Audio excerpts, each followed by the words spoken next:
What's up, Sultan? Hey, everybody. How's it going? All right, we'll give a little bit of time to get some people in here, and I will get everything set up in a second. People in TikTok land, let me see if I can set something up here really quick.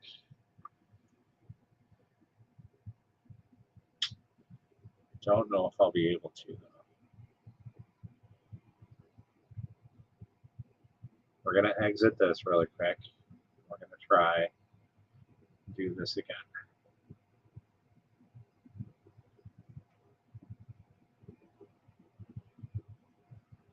Go desktop. Nope. It's not going to allow me.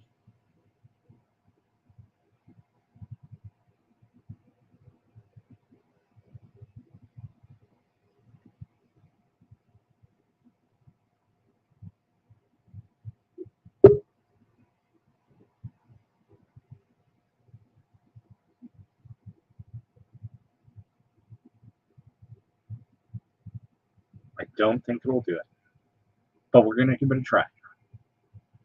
Check. No. Dang it. I was hoping. Hello, everyone. Give me 1 second. I'm just trying to set something up, and then we're going to go live. What's up, Graybeard Games? What's up, Luna? What's up, Zoltan? How goes it? Trying to get TikTok to like streamline a little bit better, but that doesn't happen now, does it?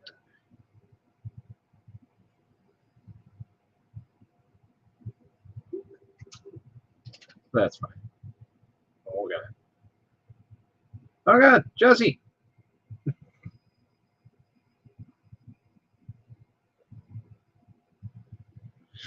Okay. Okay, I believe you. Jumping the line. Rock your body on time. Alright, let me log into Facebook.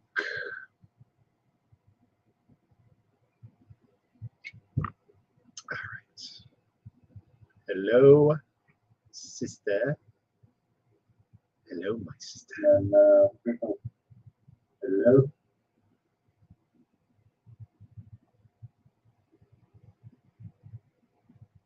Okay. So now we are all good. Shake, shake, shake, so. Did you just see an ad? Yes, sort of. Yes and no. All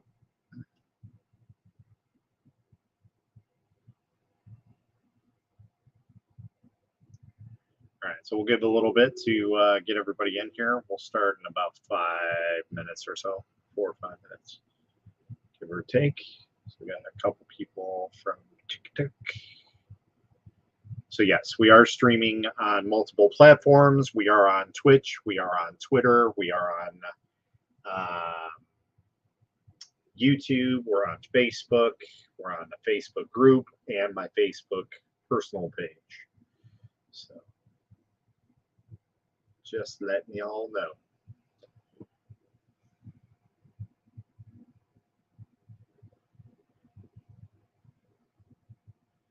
Let's see, we got 3 people from my page, 3 people from the Akuma Mods page, 3 people in 3D Printing for Noobs, and 3 people from YouTube land.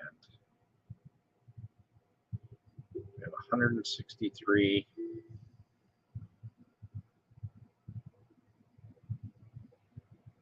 Hey, Matt, figured you'd like the Hex Tree color combo. Hex Tree color combo. I don't know what that is.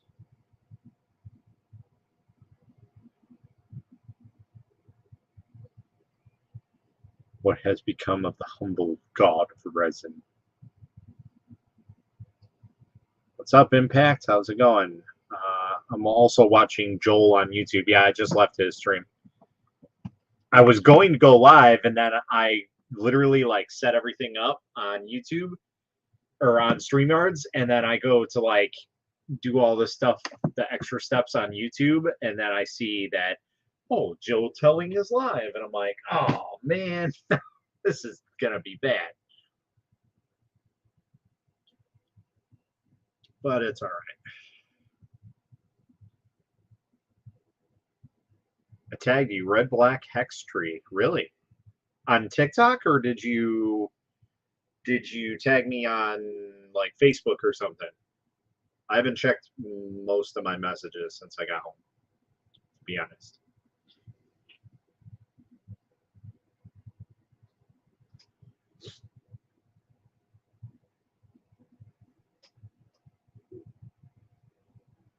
TikTok. All right, I'll take a look after we're done with the stream here. So for those who are on TikTok land, it's better to turn your phone to the portrait mode. Landscape mode. So the long way. And you can do that. There's a little button that'll show you it. It kind of looks like this, like a T or an L, actually. And if you press it the right way, it'll it'll turn the whole screen landscape mode, make your viewing pleasure a little bit better on here. I tried to set up StreamYard so you guys can actually see the chat that's going on between Twitch and like all the platforms, but unfortunately it does not work. So let me put this up closer here so I can actually read chat.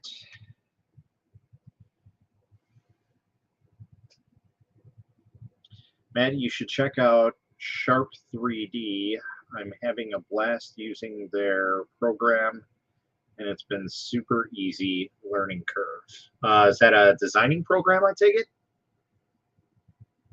Thank you for the likes on the stream, both on TikTok and on the YouTubes and everywhere else. There we go. We'll get that out of your guys' way. Can we like shorten this down? No, I don't want to create a clip. Why does this keep popping up? Live chat. There we go. Yes, designing. All right, cool. All right, so without further ado, let's get into it. So the good people over at, I'm probably going to destroy their name, EIBOS or EIBOS, E-I-B-O-S. They have some good products out there, and they were kind enough to send me their filament dryer and their new product that is currently on Kickstarter. Now, I know you guys, if you guys know me, pretty much I'm not a big fan of Kickstarter, at least in the 3D printing community, unless it's for 3D prints like miniatures and stuff, because it's not a huge investment. But at least with 3D printing stuff, you guys may or may not know that I'm not a huge fan about it. But either way, this is a little bit different. They actually went about it the right way. EIBOS is kind of an established company, but they're not very well known. So to get their product out there a little bit better, they have gone to the dark side of Kickstarter, and that's to basically help promote this product. So we're going to start with the filament dryer because that is a known one that a lot of people can readily purchase right now, and that way you guys can see this new product. So Joel is done. Awesome. EIBOS is amazing. I had their dryer for about 3 months now, and I love it. I think I was actually talking to you about that, if I'm not mistaken. So without further ado, let's open this. I should really, I don't know if I should turn that camera down a little bit. It's kind of far away. Then again, I usually have a table set up here where I'm unboxing stuff, so it's a little different today because I didn't want to pull it out. And this is definitely not the right box. That's the box I'm looking for. Restart. Here we go. Here is the box I'm looking for, not that one. Okay. So this is basically their normal filament dryer. They do have a filament drying box that's kind of more like the the new wash station that they got out. So very similar, but yeah, this is actually their smaller filament dryer that holds one spool of filament. So let's go ahead and check this out and see how it is. All right, got some nice little packaging there, not bad. And we just kind of take it out all in one. All right, that was kind of simple.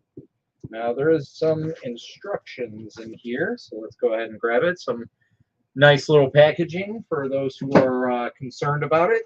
So let's see, we have our user manual. Essentially, it's a power cord plus the filament dryer box.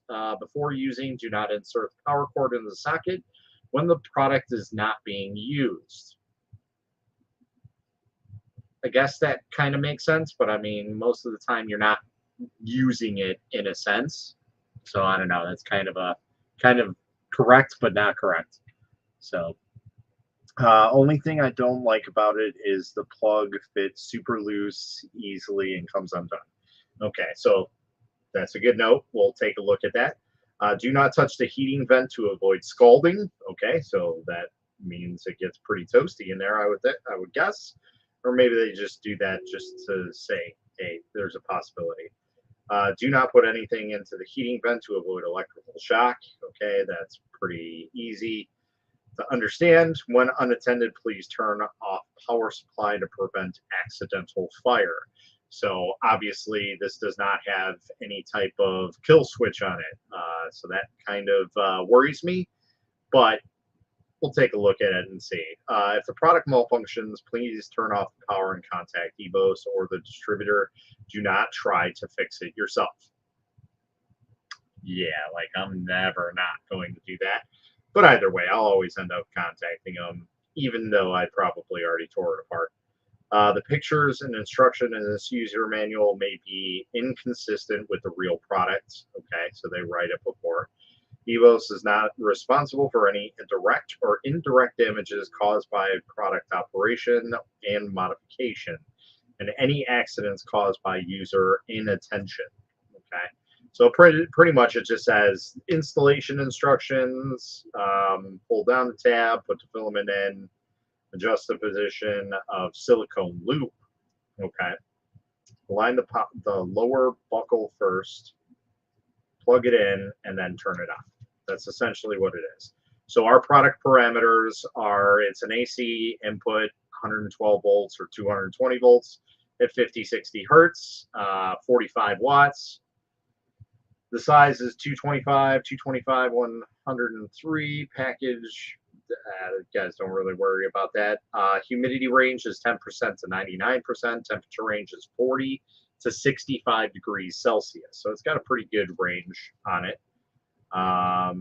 Spool size is I think this is a normal spool, but it's 220 by 72.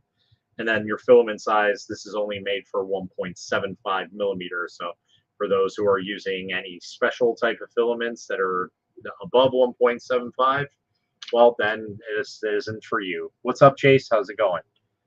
I think I have more people on TikTok watching than I do on the other platforms. Kind of sad.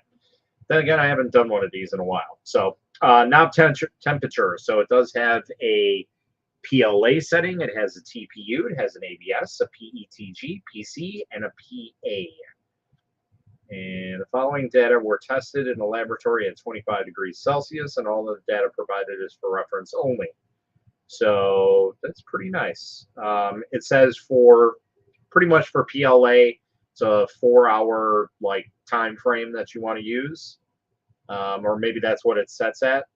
So if you turn on PLA, I guess it either wants you to stay at 4 hours or more drying it, or that it says that it's 4 hours to dry it. I think it's 4 hours or more. Going all the way up to PA, which is 12 hours. So essentially it wants you to do this for 12 hours. TikTok is great at promoting. Hey, you know, better than not.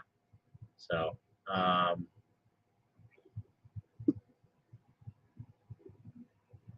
All right. Do not block the air intake while working. Please make sure the spool won't attach the transparent cover. Okay. All right. So I think our instructions are pretty basic. So we have our fancy little filament dryer. I kind of like the looks of this filament dryer over the other ones that I've had. The Sunlu one is really, really cool. At least the exterior is, but like just like normal looks. This looks like a more of a modular design, so I kind of like it a little bit better. So do we pull this? Okay, so there's like a little pull cord, rip cord. All right, let's put that down. We'll take all the plastic wrap off of this. That's a nice chunky piece of plastic for you guys that are looking. It's got a basically like a double edge plastic piece. That's really, really like, that's a solid piece. It's at least like 5 millimeters thick, maybe more. So not bad. All right, so we have our power cord. This is essentially just a dual barrel style cord, so nothing fancy or anything like that. Then we also have some PTFE tube. Probably upgrade that to Capricorn, or what I like is Tough Tube.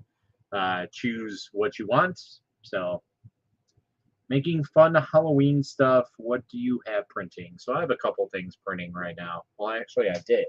So that finished. I got to take that off. I got to remove that. I got to check out what's going on with this because something failed. And then I have another helmet going because the first one I printed epically did not fit a head of my size. So yeah, didn't gonna have to reprint that. So it's printing right now. All right. So essentially, looking at this, this is very similar setup heating element of like a resin heater. So we have a fan at the back, and then in the center here is actually the heating element right there.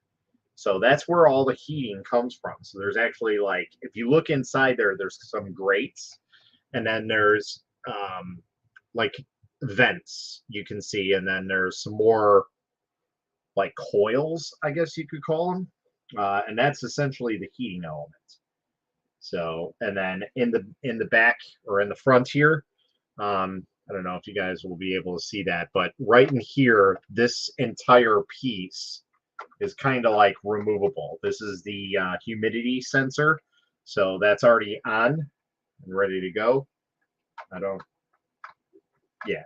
So that's to either remove the unit entirely so you could replace it, or change the batteries on it. So kind of nice that it has that feature that you can go ahead and remove that. It would have been nicer if it was incorporated with the power, in my opinion, but that's kind of nice just in case it dies. So all right, so let's grab, do I have an open spool somewhere? I got some protopasta, which really doesn't need drying. Ooh, perfect. This stuff definitely needs some drying. So this is perfect. If you guys didn't see, I just printed a Cinderwing Crystal Dragon for my daughter. So this stuff is an Amazon return, so I have no idea how long it's been sitting out. And it's been sitting out on my desk, well, up on the shelf there, for at least 3 months out in the open. So it's definitely got some moisture in it, because when I printed with it, it was string heaven. So, but she had a blast having that. So let's see, this fits in here. It should fit just perfectly fine. Okay, that fits very, very well. A little bit looser than I'd like it to be, but let's go ahead and get our filament guide in here. So go ahead and put this through. So I will say right ahead that you're going to want to put your filament guide or filament guide it through before you put your filament spool in there, and that way you already have it out. And we'll go ahead and put our Capricorn or PTFE tubing on here as well.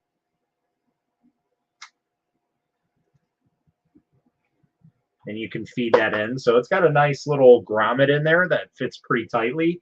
Obviously, you can take that out, and if you wanted to, you could probably fit an actual coupling on there. It looks like you have enough room. The only thing is you probably will have to get some sort of a nut to put it inside here and to tighten it down, basically, because, you know, trying to thread a coupler into plastic, it may work once or twice, but after, you know, feeding some filament through, it'll probably end up giving away. So you definitely want to have some sturdiness to that. Again, I really like this. I like this a lot.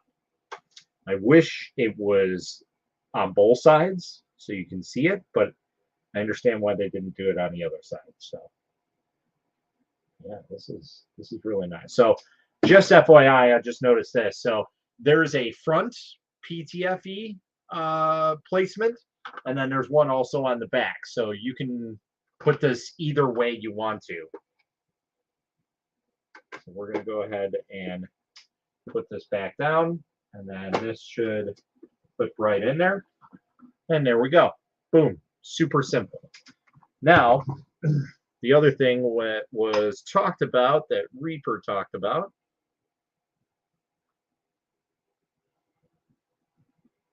yeah, it's kind of like double glass. It almost is, but it's plexi or plastic, you know. But it's a nice little looking thing. Now the strange thing is there is, I don't know if they like messed up on something. I don't know what this exactly is. But there's a piece right here. So like you see these four corners, there's a piece right there, and you see it's got like a cutout, and that's a through hole as well. So it's got like an extra piece that you can snap in, but there's nothing on the actual mold that has that. So I don't know if it's just something that's extra or what it exactly is, but maybe it is just an extra hole. So actually, looking at this, so you can have this as like dual-sided. So if this one happens to go out, this slider piece, as long as the slider is still good and the spring is good, you can actually use that extra piece. So it's kind of got a backup, I guess you can call it, if that makes any sense.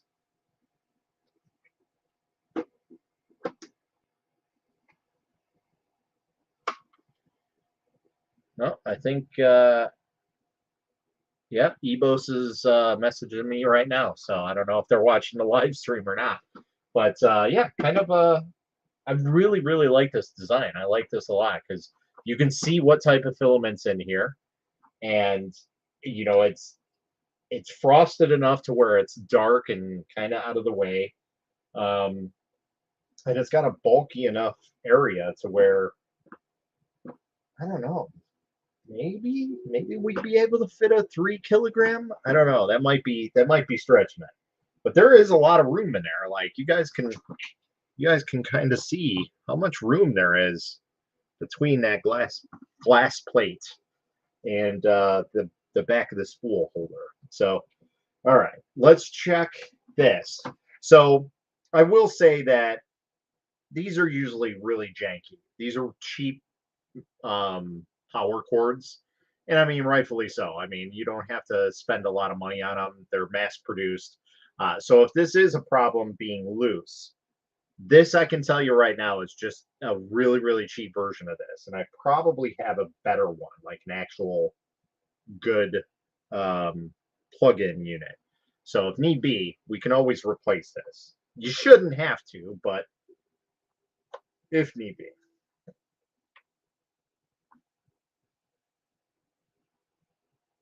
So just to let you know, I'll show you Reaper. What's up, Jerry? So this fits in very, very well.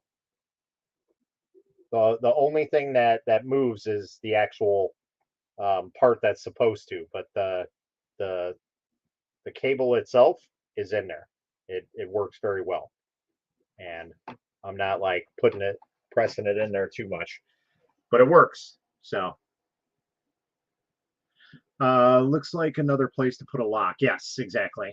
EIBOS fix how your plug goes into the machine. If you are watching, it's super loose and comes unplugged. Yeah, so mine is not loose at all. So I don't know if maybe they fixed that, but this one definitely does not have that. So let's go ahead and plug this bad boy in and see how it goes. Hopefully we don't burn the house down. All right, so now we're at 36% humidity down here, so that's pretty good. I expected it to be a lot more. I'm looking to review one with a fan and does 70. This one I think said goes up to 65 for PA, so that's pretty high up there. But 70 would be even better, I would think. So what's up, non-fam? How's it going? Welcome. All right, so now we're turning it on, and basically it's set at whatever it needs to. So it is working. So one of the downfalls, I'd say, is there's no real way to tell if it's on. Oh, and here's another thing. There's another filament guide hole. So they really thought this through. Is there one on the bottom? No. So the only place they don't have one is on the bottom. So they got one on both sides, and they got one on top. So they really thought this kind of through for people that are looking for replacements. And that's pretty much it. I mean, I don't really have to show much about it. It is a filament dryer. We're going to leave this in here, though, and see how well it does. I'm just going to kind of put this on the floor and keep it out of sight, but it is just, you know, PLA. We'll bring it up a little bit higher on the PLA so we could get a little bit more drying on it. But can you send me the contact info for them Messenger? I can see about that, yes. There is an LED to tell you it's on, really. I did not see one. I do not see an LED. Can you tell me where you saw it, my friend? I do not see LED and fan.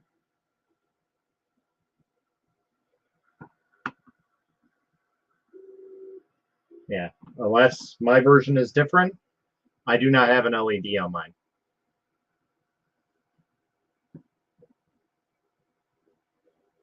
And nothing is lit up on the actual, like, knob either.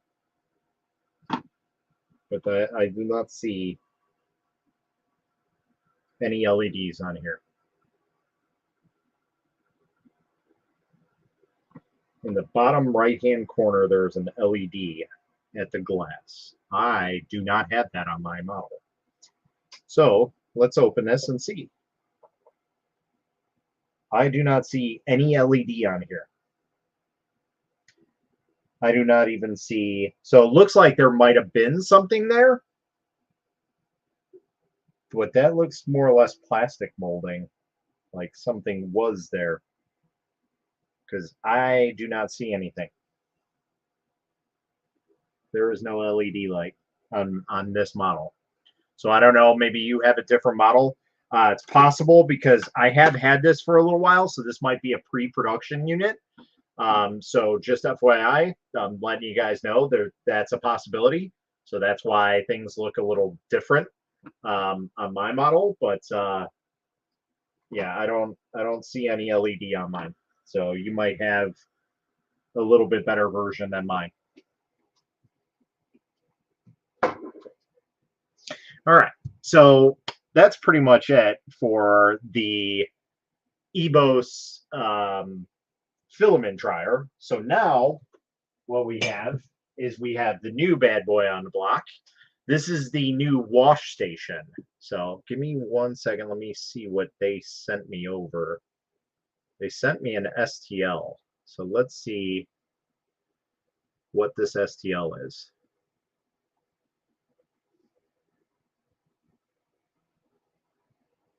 So it looks like it's a filament adapter that they sent me over. So I'm guessing they're watching, which is cool. Let's see. Had to fix my Sunloo by adding a fan and more probe. Do you have the original Sunloo or the S2? The S2 was much better than the original S1, the fillet dryer.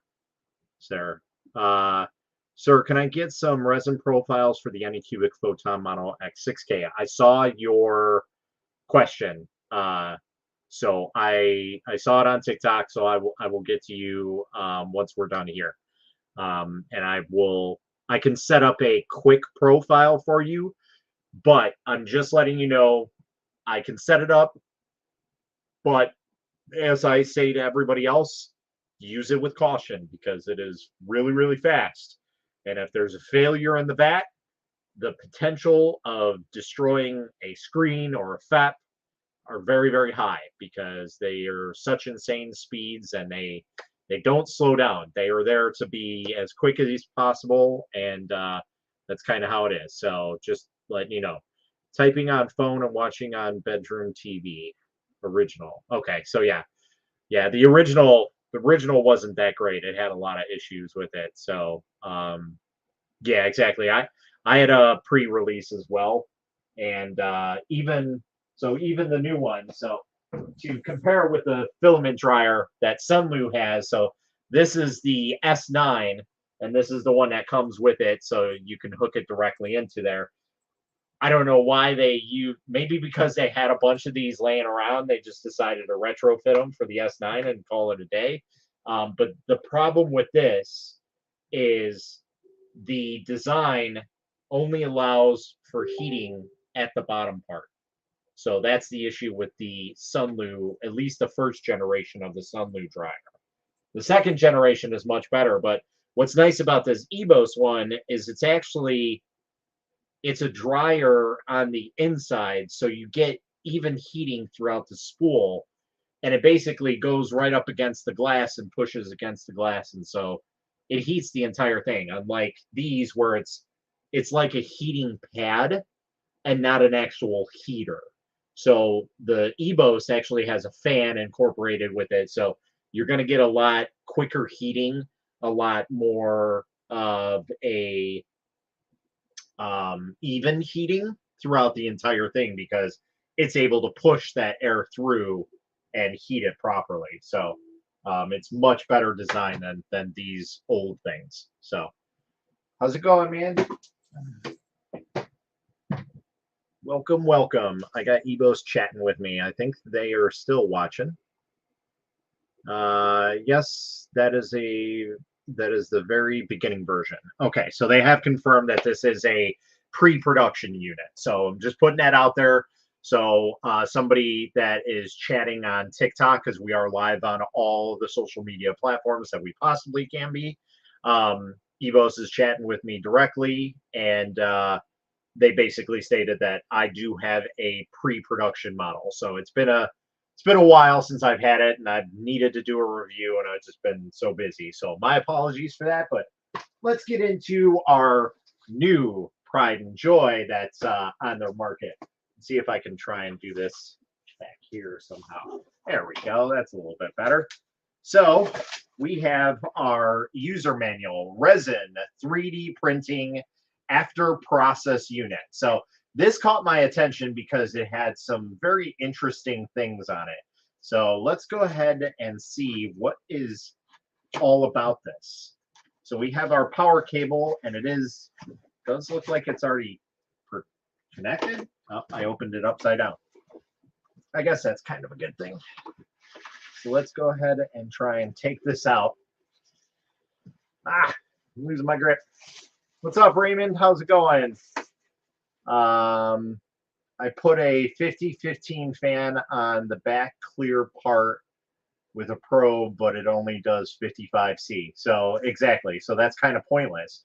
But again, you're having to modify that Sunloo dryer, and for probably the same price, the EIBOS it does it all right out of the box.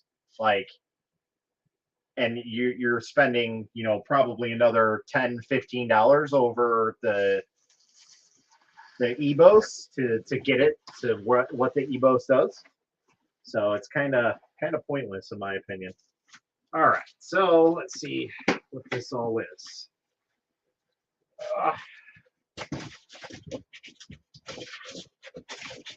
So this we might have to go and set up the table actually. So how's it going, Raymond? Yeah, you know what? We're gonna go get the little table. I will be right back.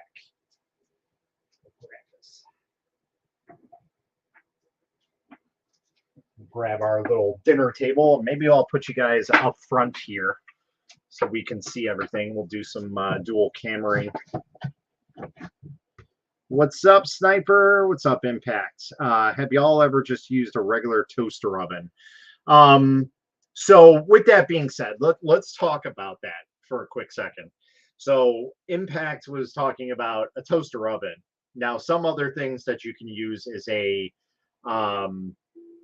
dehydrator or food dehydrator, or you could use your oven just in general. Now, with that being said, God knows what most of these spools of filament are used for. So you don't want to put it in anything that you are going to use for food, ever. So I don't suggest putting a spool of filament ever in an oven that you're going to use for food, or literally anything that you're going to use to eat out of ever again, because I don't really know what those spools of filament are made out of. I want to say they're ABS because that's just the standard plastic. And if that's the case, you're literally baking ABS, and that's toxic, and that sticks to like the inside of what you're using. So I don't ever suggest using anything that you are going to eat out of to use as a filament dryer. So don't do that. Go out and buy a filament dryer, or if you need to, if it's super wet, get yourself a food dehydrator, but do not use it for food. Use it for a filament dehydrator, and that's it. So it's been a bit since I have been on. Yeah, I know.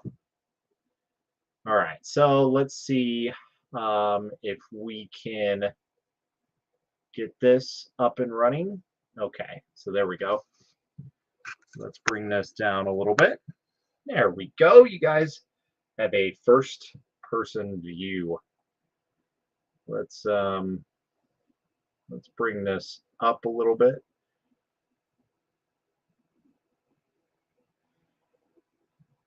And bring it off to the side. So there we go. So that way you can still see my face. All right, so let's get this plastic off of here. Get this all set up. This is a lot smaller than I thought it was, but so this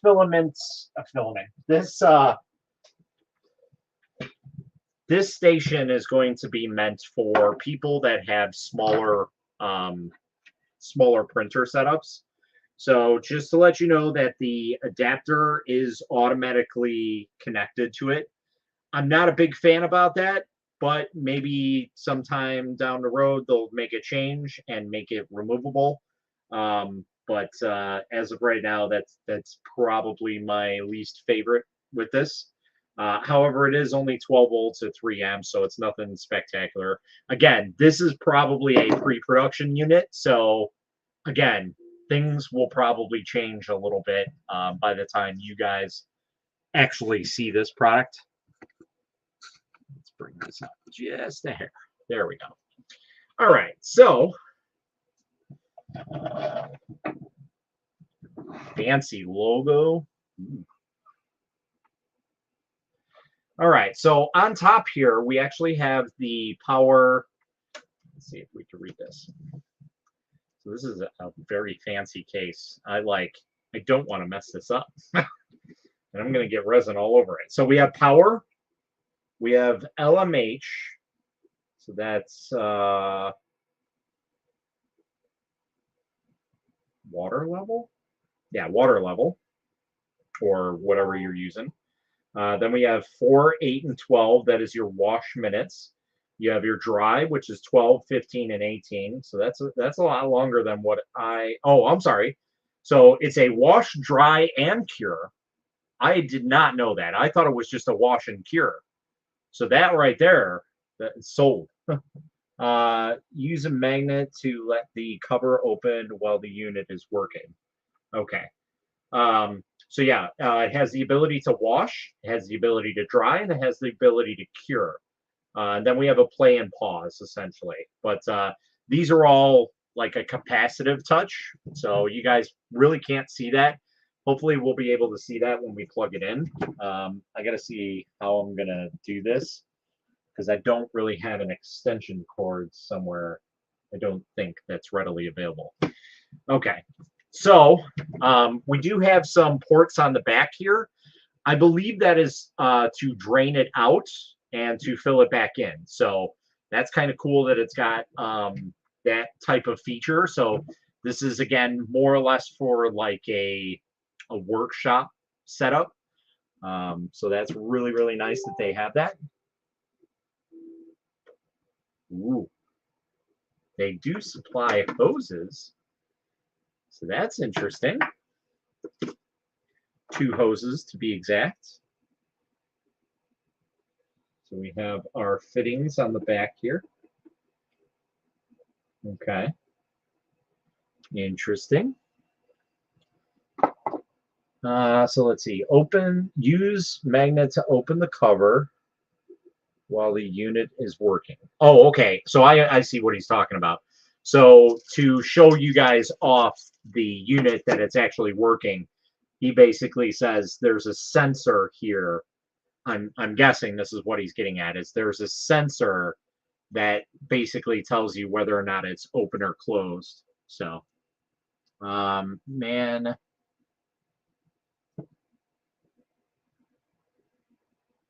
said COD is life.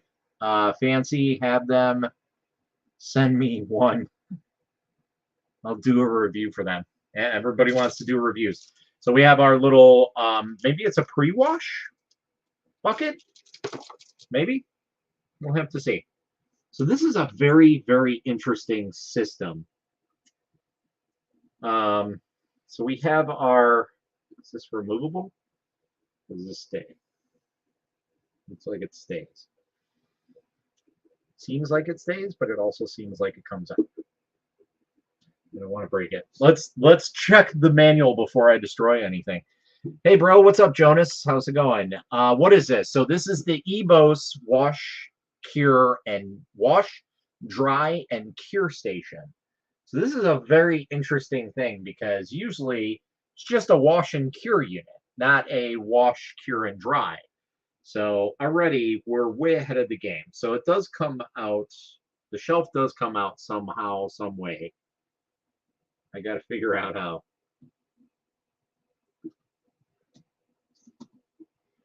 Try and pull this.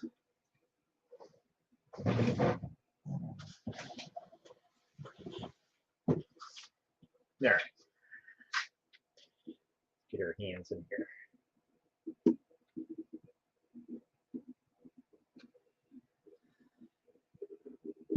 There we go. All right. So we do have like a little diffuser here. So that's kind of nice that they add that in there. This is always nice to have some sort of bucket or diffuser. I personally would like to have a bucket in here. But yeah, so what these hoses are essentially a drainage system. So this is really, really cool, because this system can stay in place as is, and you don't have to ever worry about everything. It's an all-in-one. So it's a very, very interesting system. This is just so weird. I'm not used to this. This is like on a whole other level, man. So we have our inlet at the top here. You guys probably can't see that, but right there at the center is the inlet, I'm guessing, to fill it. And then there's a drain hole right down there, and that drains out everything. And it also looks like it's got a little removable filter on it as well. So That's kind of nice that it filters everything out. So that's really, really cool. It's got a lot of cool little nifty features on it. So let's take a look at this really quick. So that's the cure seal box. I want to know what that is. So essentially, let's actually read the directions, shall we? Instead of just jumping in here. Get you up out of the way. All right. So it says install the shelf on it, and that's going to be face down like this, so we can bring it up. Install the water inlet and outlet, the other end into the bottom of the alcohol. So this is very interesting because it shows like a bottle, so you don't necessarily have to hook it up to a basically a water source. So that's kind of cool because I actually happen to have a bottle of extra denatured alcohol that I use. So this will be perfect to test out. All right, so it says install the water inlet and outlet to the other ends of the bottle. Take care to prevent alcohol containers from tipping. So obviously, you know, you got to take proper precautions. So I'm also Joseph Dylan J. Oh, what's up, Ed? Let's see. When parts are hollow, I use an air compressor to completely dry out fast. Yes. So essentially, this is kind of what that does. I usually let them just dry on my thing here, and you know, I use the 666 method essentially. So I wash it for 6 minutes, I dry it for 6 minutes, I cure it for 6 minutes. Now this one lets it dry. The earliest is 12 minutes, I think. So hey, that's perfectly fine. I'm not worried about it. So it says plug in the power, the switch key flashes and devices in standby state. Place the printed resin model in the sink. It is not recommended to put the printer platform into the sink.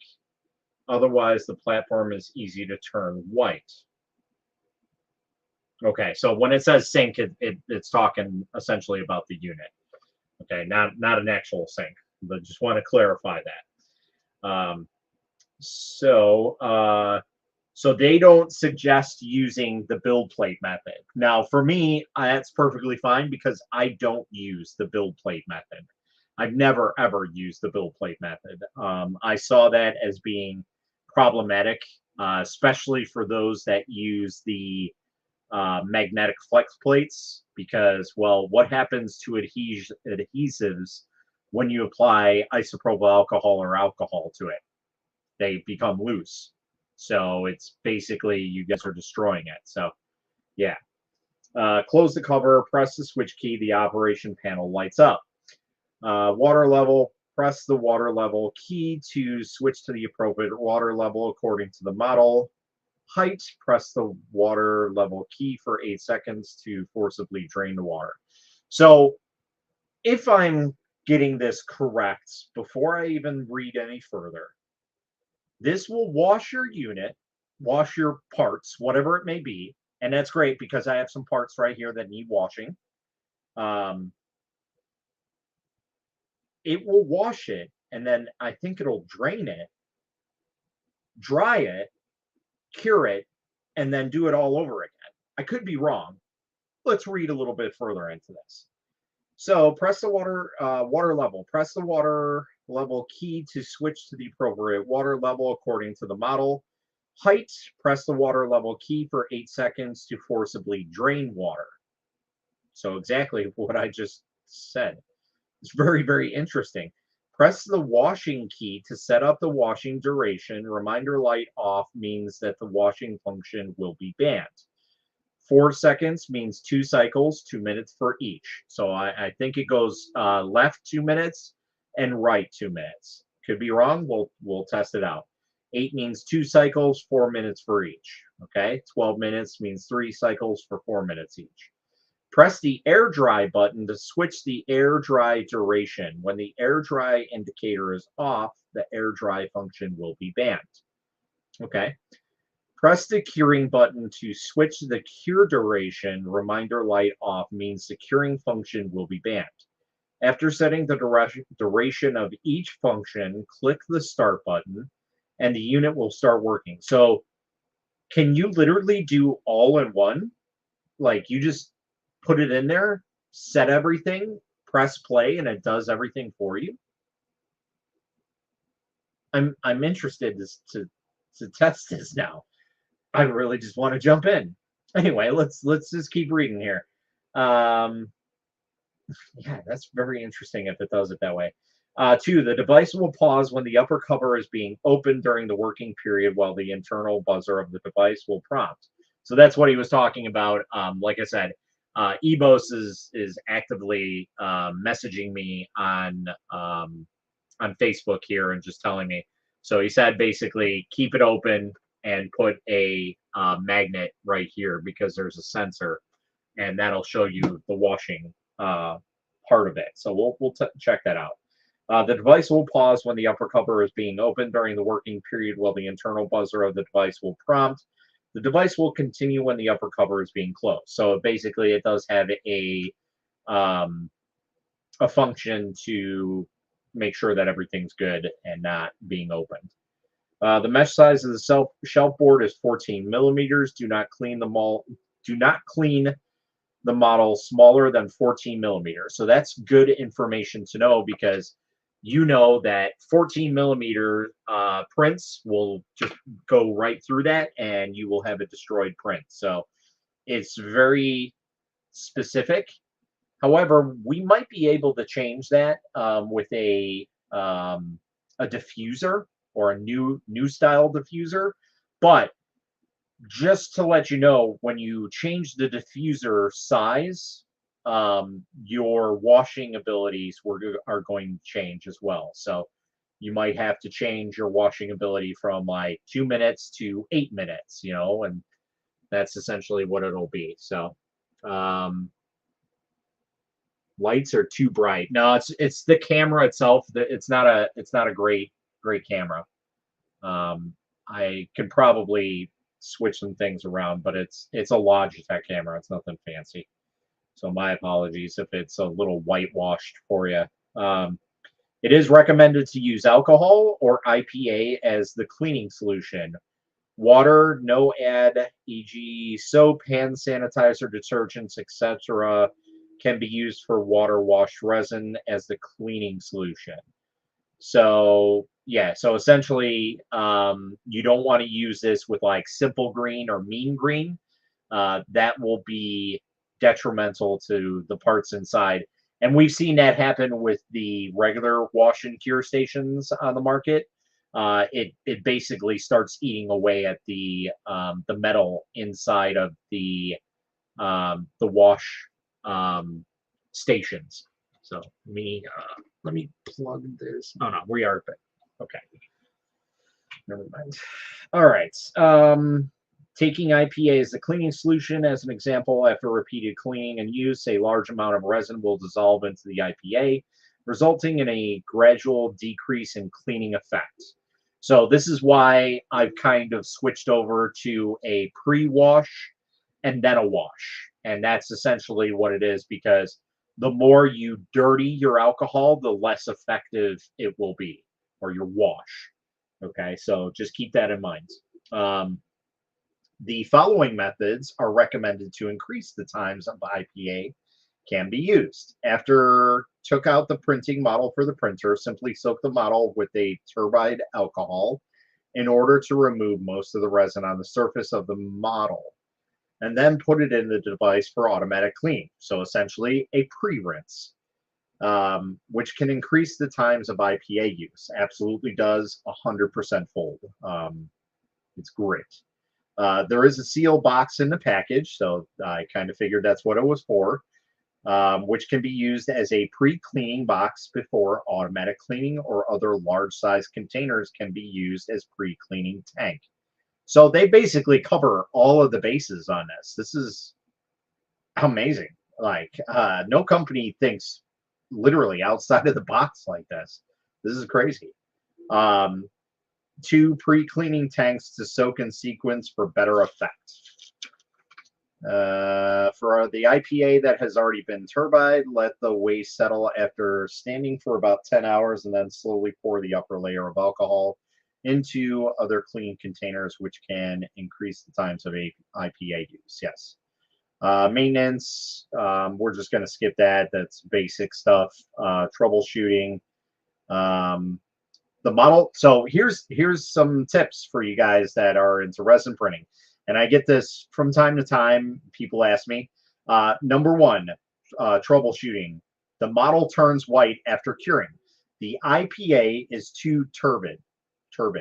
So basically, the IPA is too dirty, or the IPA concentration is not enough. It is recommended to replace with IPA with a concentration of more than 95% as a cleaning solution. The model is too complicated or placed in a poor position. As a result, the model is not completely dried. Exactly. So that's why, I always let the wash, then dry, then cure. That is a religious thing that I do with this. So it is recommended to use longer duration of drying period for complicated models. Also, please face up the surface of the model that is not easy to dry, as well as to tilt the model appropriately to avoid storing a large amount of cleaning fluid in the groove of the model. So essentially, you kind of have to do a little bit of legwork on this. Hey, I'm fine with that. The water level button flashes and the buzzer alarms if the cleaning fluid is insufficient. Just replenish the cleaning fluid. All button lights and flash or buzzer alarms. Drain pump working after press. So yes, it does have a drain pump. And that's pretty much it. Then we have an after sales service card. So our standard stuff basically. So let's get this set up here. I want to see how this little hose system works. I need my snippers. Where are they? Just had them. There they are. So again, they really they thought of everything beforehand. So is this really meant for a normal person washing system? I'd say not really, but I mean, if you want a one and done system, this is awesome.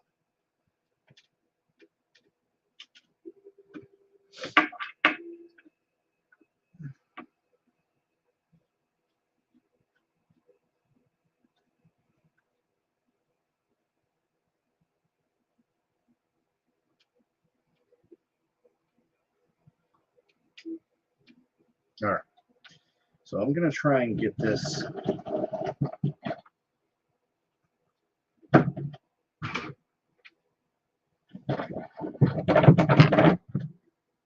as close as possible to here. I'm going to unwrap these cords.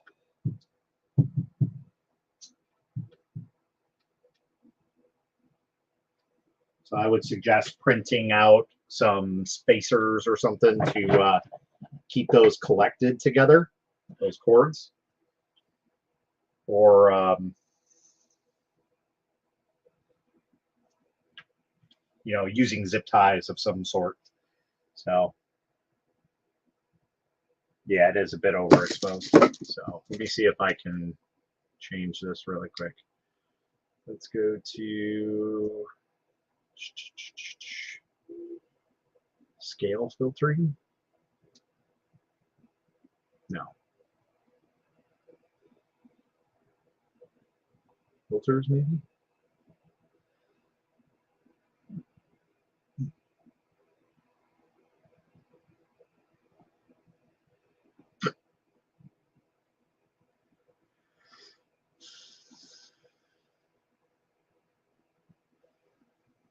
I don't know if it'll let me bring the color range down.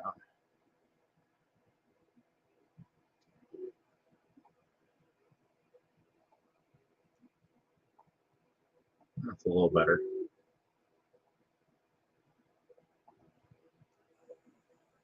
Ooh, that looks horrible.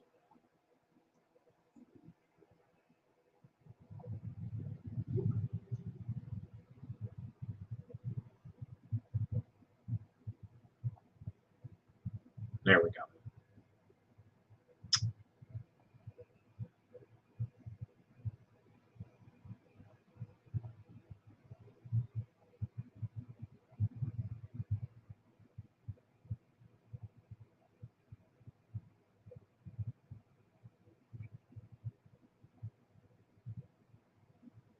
I just made that worse.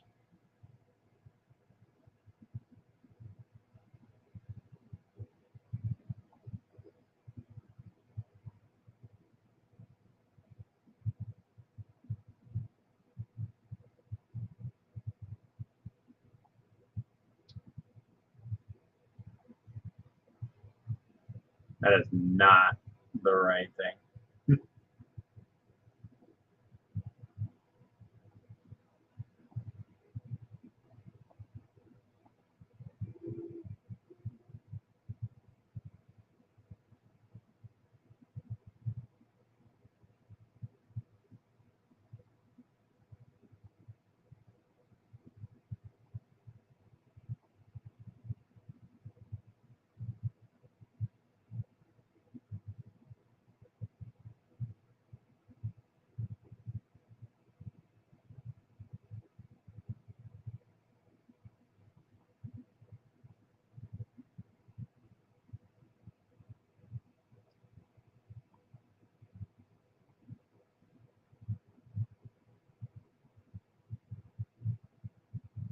Yeah, but it also, yeah, so it's a wash, dry, and cure system.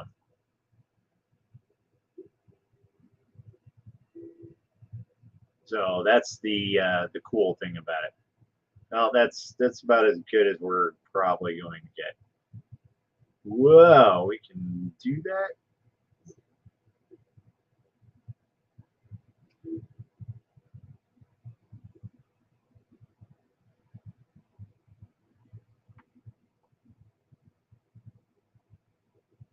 Interesting. I did not know about that one.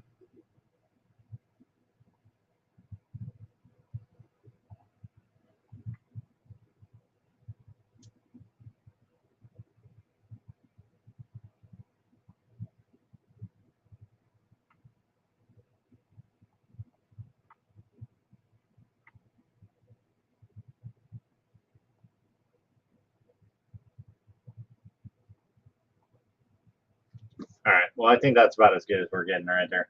It's not a fantastic camera. So now we need to try and get this plugged in here. So if we can. I don't know if I can reach in there. Might have to jump in front of the camera here for a quick sec.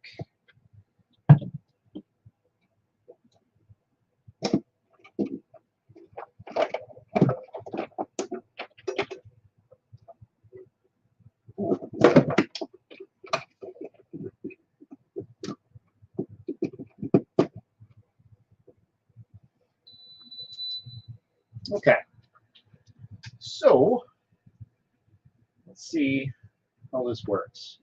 Maybe I'll just use, well, I'm just going to use this.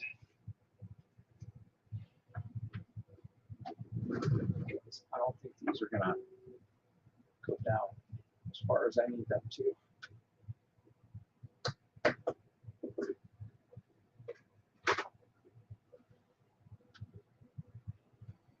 All right. So we will need to kind of adjust these a little bit. That way, have a little bit of tension in them.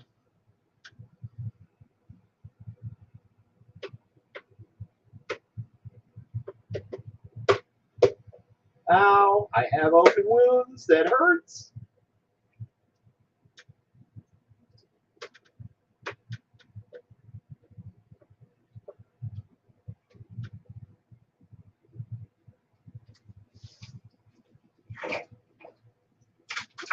I'm very interested to see this.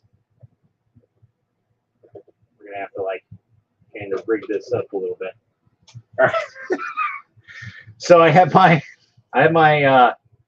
my wash bucket there kind of set up. So painting and watching, awesome. Oh yeah, the less machines per cap would be awesome. Yeah, so for those who are joining, essentially what this system is a all-in-one.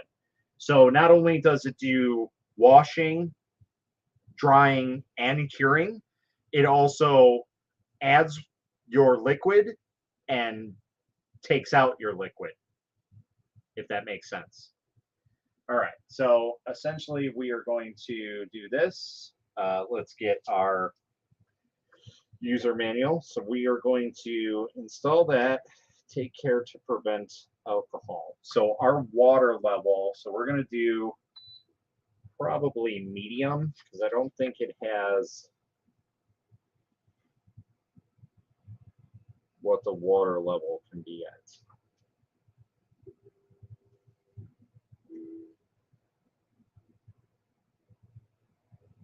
Yeah, so essentially the water level is going to be at whatever we need it to be.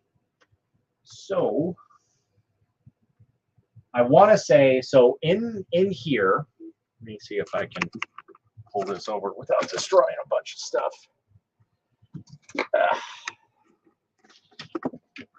There we go. So in here, you see there's lines. 1, 2, 3. If I'm not mistaken, that is signifying water level or alcohol level, if I'm not mistaken. Okay. I could be wrong, but I may be wrong. I may be right. I do have a magnet here, so we can take a look. There is a light in there. I don't know if you guys saw. Here, for you guys that didn't really see all that well. So there's our turner. There's the light. And then there is our, basically our drainage, and then our filter to bring it back in. So it's kind of interesting to see that. We'll see how it goes. So I'm going to go ahead and put this back in here. Okay, so we have that in there. Let me go ahead and grab my model. So let's go ahead and we'll put his legs on there. So I have some Anubis legs. Yeah, I didn't take off any of the supports or anything, so we're just gonna go ahead and put them in there. So our level, we basically should probably have it at full if it does. So let's go ahead and do that. Let's go. So we're gonna open this. See if we can cheat this. Water level. We'll go with medium. Wash time, we'll go with 8 minutes. Dry time, we'll go 15. So we'll basically max out the cure, and I think if everything goes right, we'll press play.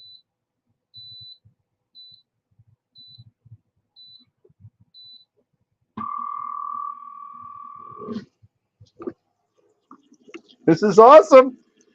It's all automated. So don't try this at home. Don't leave it open, because it does splash everywhere, as you can see. I'm already excited for this. I want to see this thing work the way that it's intended. Now this is going to be really bright, so after the wash, we'll probably end up closing it, but we're going to at least see the water action. We did middle, so like I said, that's this middle line here. Oh, that hurts so bad. I got a nice cut right there. So we should go right to that middle line right there and stop. And as you can see, all the UV LEDs that are in here, so we get all angles with everything. And yes, usually I do remove the supports from the model, but this time we're just doing some testing. So it's just a one-time thing. Oh, here we go. Oh, that is powerful, man. That's what I'm talking about. So we'll see if it cycles the one way. So what we did, we did the secondary one. So, and on here, it does show you on the top that it is currently washing. So the first one, you see where that M is, right, to the left of it. That's where the water level is. Then we have our dry cure. So it is a very nice looking setup. But this just might be my new favorite wash and cure station. This is going to be epic. Now, the only thing that they need is just a larger wash and cure. That's what they need. They just need a larger one. Because if they can get one that's the size of this Anycubic, sold. I don't care if it costs as much as the printer. It is absolutely worth it.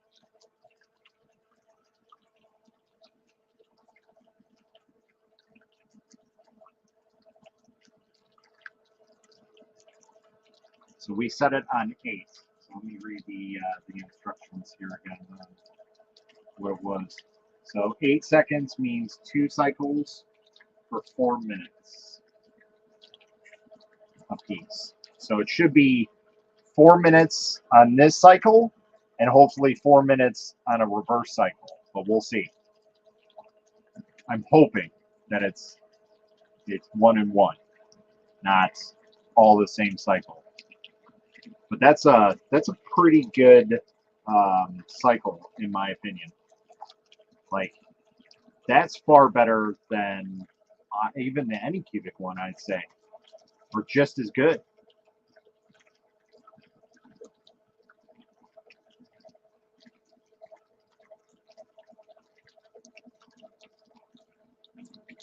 And then if you're wondering about the drying, that's it. Now, I don't know if this is heated or not. I'm guessing it is. We'll have to see. But that's got a pretty giant fan on there. Is that a D492? I don't know what size that is. Can't really see.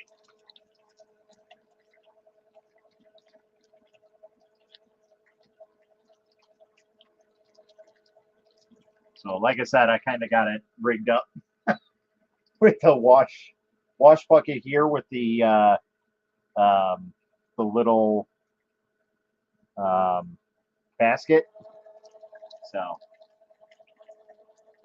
you will have to like tension these tubes out because they're really stiff when you first get them. So how big of a print can you do? So you could probably put some medium-sized stuff on here. Like, okay, so here's my hands. So essentially, a small printer, you can fit the entire build plate in here easily.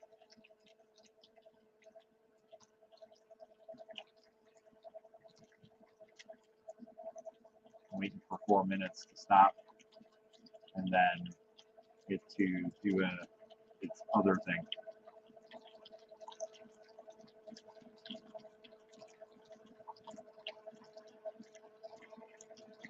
So like, it's violent, but it's not violent enough to where it's like splashing around everything.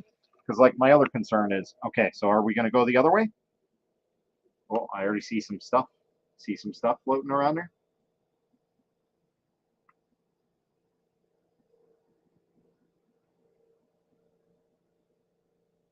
So is it going to do another cycle, or does it just do one whole cycle? No, it just does one whole cycle. You see it's draining right now, right?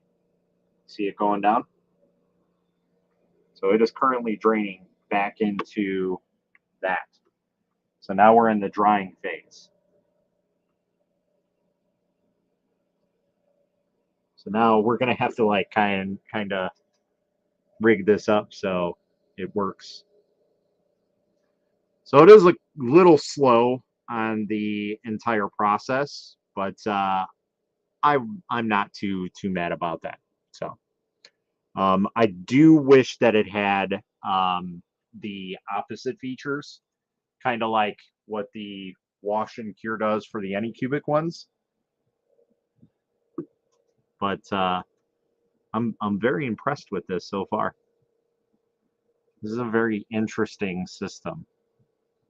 Something I have not really seen too much. So as it's stated, you see like how it's got some pooling. Basically, this is his pant legs. So in his crotch, essentially, is some places for resin to stay in. So we're gonna tip this on its side so it drains a little bit better, and that way we can get more drying ability. Because it does say that in the booklet that you want to make sure that you have the drying portion set up. So yeah, what it was a good flow. I just wish it that it did both ways. But I think we'll have to see how it turns out. So far, it looks so good, and I mean, it pulled off that piece, whatever it may be. Probably a piece of the raft. That looks like.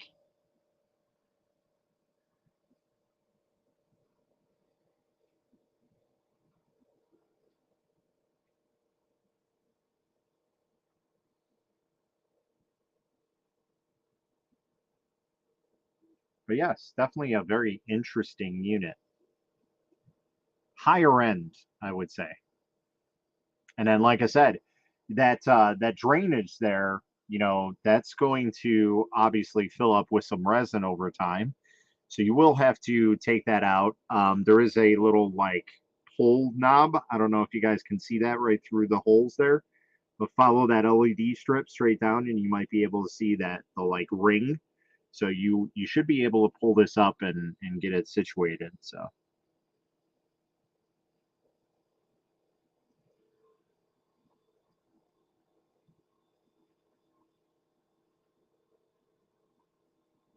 So again, it does take a little bit more time, but it's not bad.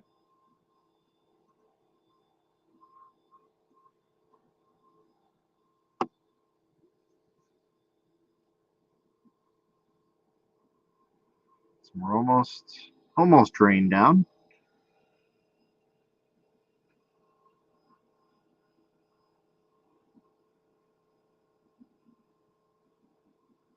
That's just so crazy.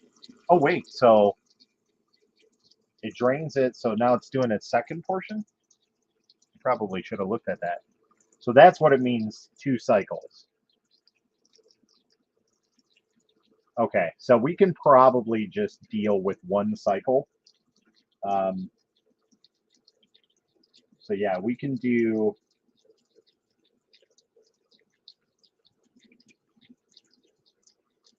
Okay, so that's interesting. All right, so let's see if it does it the other way. See if anything changes.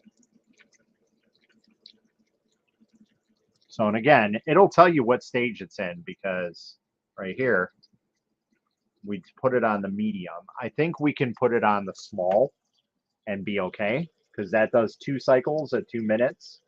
I think that'll be more than enough. But we might as well go big or go home. Do the 4 minute cycles. Okay, so we're pretty much there. So now it does it the same way. Okay.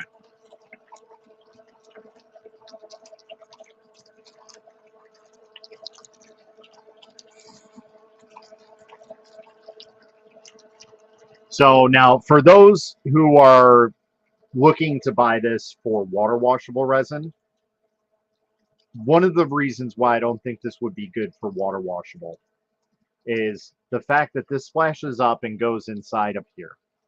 So the great thing about IPA and denatured alcohol is they are used for electronics because they dissipate quickly. So with that, it will work very, very well on dissipating on this electronic very quickly. With water, it settles and it stays. So to have it on there for a long period of time probably won't be very good. God, that's really, really whitewash.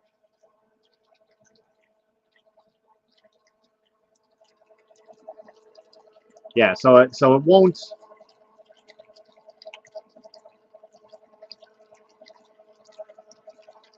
it doesn't do it two separate sides, but now I'm just thinking about like this setup and how you could essentially take new alcohol and have an old alcohol container. So you could have essentially two different containers, one for your new, one for your old, and then just swap them when they need to. Or just use the same one. That's completely up to you. But that's essentially what the two cycle step is. So you have new alcohol, bring out the old, and then bring in the new alcohol for the second cycle, and there you go. So, but yeah, I really wish that it had two secondary steps, one backwards, one forward. So maybe we could talk to EIBOS and see about maybe setting that up. That would be nice. And yeah, we don't have any leakage on the hoses or anything, and I didn't really like tighten them down. You guys didn't see me, use a wrench or anything to tighten them. They're just hand tight. They work very well. And again, no leaking, no tape, nothing. So that's nice. So again, we're going to do this for about 4 minutes and basically go from there. Have a Y split and put one-way valves in the split for new and old. Yeah, but you don't really need that. Like there's two valves, so one is an inlet, one's an outlet. So you don't need a Y. It's already got a Y. So yeah, there's no need for it. Unless you're talking about switching between the two tanks. So you have one set up to each one, and then you can flip the valves if that's what you're talking about. So you can keep these valves as is, but depending on which setup you're using, you can swap between the two. That's what you're talking about. Because I mean, you don't really have to worry about it because it should be good. Because there's the filter on here as well, so it should be all right. But just one container should be okay, because again, it filters it out. And I guess if you really wanted to, you could probably put a filtered end on one of these hoses, if you even wanted to, or maybe even put a filter on that thing. That's completely up to you.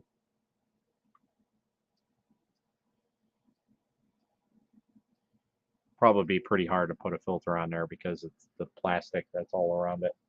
So. Thank you for the likes.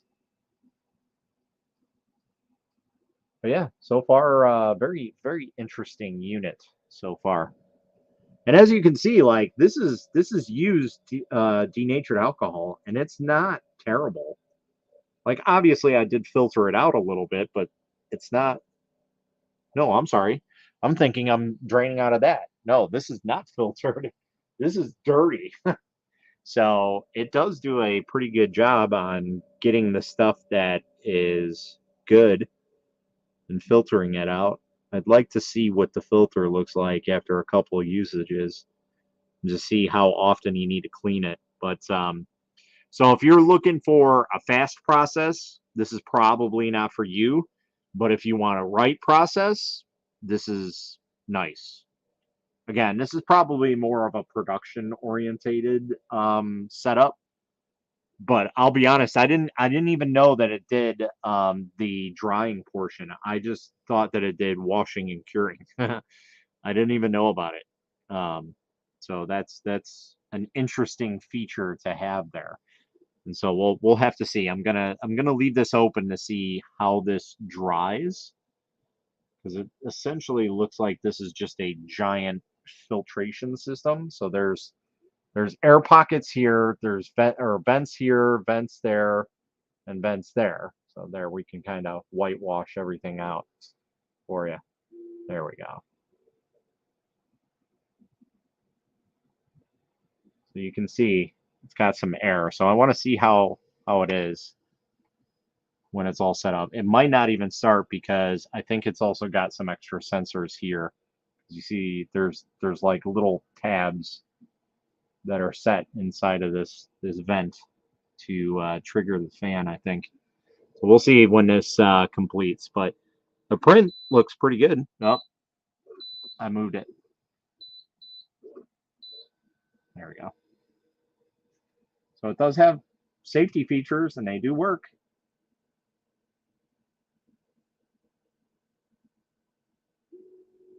But yeah, I mean, if you really wanted to, you could have two separate containers, one for good, one for bad. But essentially, it should be okay on just one. And then all we have to do is just make a modified cap for something like that, and there you go, perfectly fine. Shoot, I can even reuse one of the giant resin bottle that I have up there, the 5 kilogram that looks like that. I can essentially reuse that.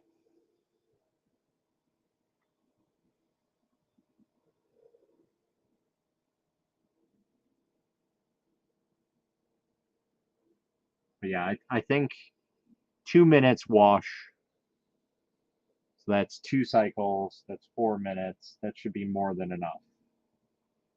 Because essentially, with the draining and everything, that's about 6 minutes total. And like I said, it does have a pretty good wash on it, so I don't think we'll have an issue. But so far, this print is looking very, very nice right now. So.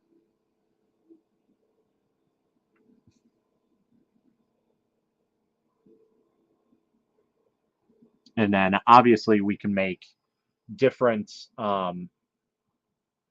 diffusers, so that way you can have it higher up if you want like more of a drying effect. But we'll see how powerful this dryer is. Like I said, this is a pretty beefy fan. We'll have to take a look and see what type of fan this is, but it's a very interesting setup so far. I'm impressed to an extent. If I still had a small resin printer, like if I still utilize small resin printers, this is a great investment to have. I would definitely say this is the best on the market. Maybe even a little bit of overkill, but hey, you know, if you want the best of the best, this is definitely it. And like I said, if they made one that was bigger, I would be 100% in on everything that they made. So who knows? Maybe we'll talk with them and see if we can get a bigger wash and cure out there. That would be awesome, especially if they made one. They made one for the Mega. Wow. Okay, so we're gonna take this off. We're gonna let it dry. Okay, so now it's on the dry cycle. You see, so the wash is done. The water's done.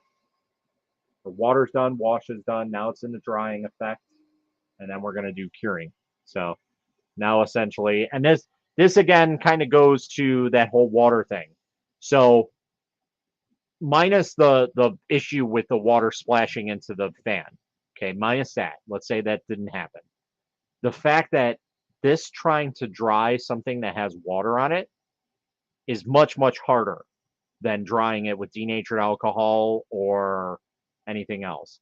So it is a little loud when you open it. It is slightly loud when it's going, but I'd say it's probably just as loud as your Mono X. I look like I'm holding a microphone to my face, which technically I am, but I'm also holding a camera to my face. So yeah, we're basically running that for 15 minutes. So we got a little bit. So that's more than enough time to dry this off for sure. But that fan is nice. I probably like a little bit higher quality fan. And no air is escaping from around here. And this is not like a sealed unit or anything. This is very interesting.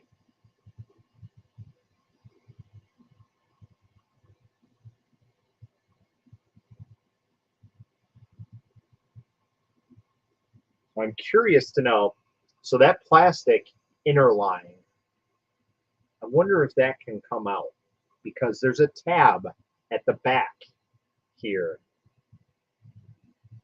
And I wonder if you can take that out and do everything. But yeah, so far I like the way that they're going with this. They give you a pre-wash little bucket.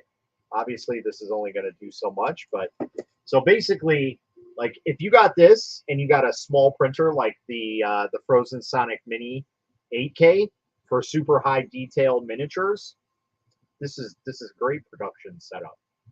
This is going to be awesome. So we'll have to see how great the print turns out. And yeah, usually I remove the supports from stuff before I wash anything. But I figured, hey, let's give it a go. I know a lot of people wash and cure with their supports. I don't ever do that because it's just they're easier when you wash them. Okay, you can remove them because it's easier to remove softer supports. But even then, I usually remove them beforehand.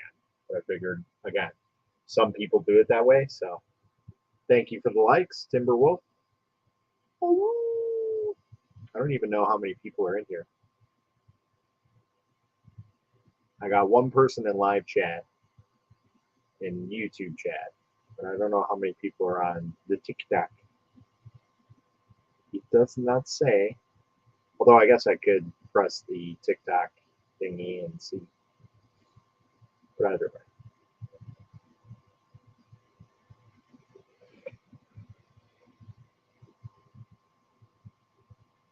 Already wanted to take it apart. Well, just more or less for like cleaning purposes. So, give me 1 second.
All right, it's 4. I don't know what that is. So the other thing is with using the 15-minute method, we can also open this, move the print, turn it around, and then dry the other side as well. But like I said, with this being denatured alcohol, this should be more than enough to dry the unit completely. So, and then, you know, going back to the whole, you know, you have white stuff on your print. This helps bringing the luster back to your unpainted print. So only if you did not paint it.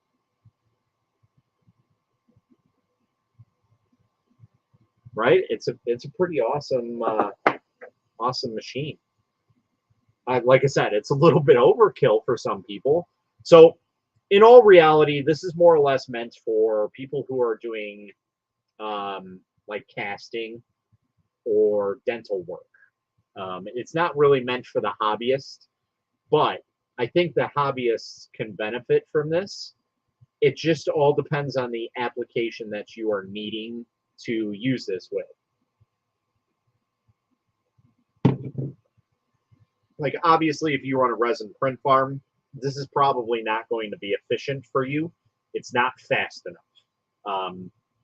But if you're someone who's doing like casting and stuff like that, like I said, like jewelry and dental stuff, this is perfect because you can go ahead, do your prints, take it off the build plate, put this inside of here and just let it run and go and, you know, take care of a patient or go and do something else. So if you are more of in a relaxed environment of resin printing, this is absolutely for you.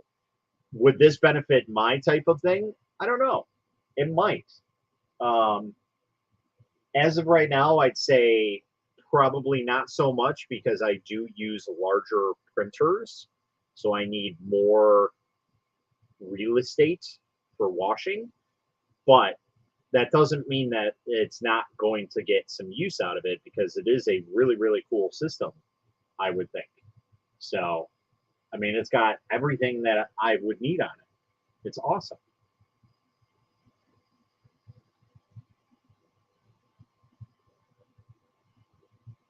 If I was into resin, that station I would want. That's awesome. So, talking about this station, let's take a look at some things and see how this setup is. So, since we were talking about the filament dryer, so the filament dryer is the A series, it's called. A series X, actually, or Series X. And that is currently available on their website for $48.99. So that's not too bad of a price. It's about the same price as the Sunlu filament dryer.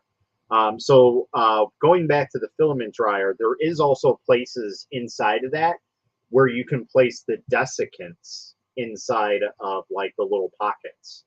So if you open up a brand new spool of filament, you got desiccant with it, just stick it right inside there and you're good. So, so it's got some really, really cool stuff on it. As for this piece, let's go ahead and we'll share our video or our main monitor, and you guys can see exactly what's going on with what. So let's go back to, like I said, this is on Kickstarter. So we're going to go EIBOS, I think it's called the Cyclops, if I'm not mistaken.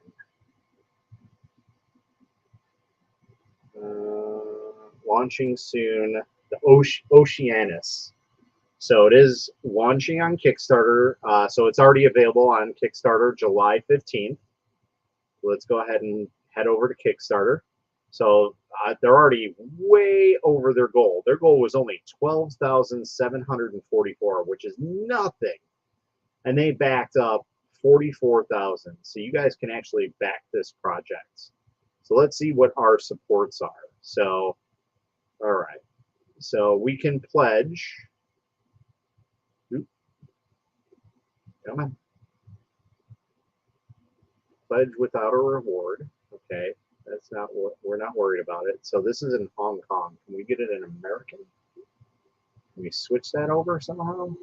Let's see what this. All right, let's see.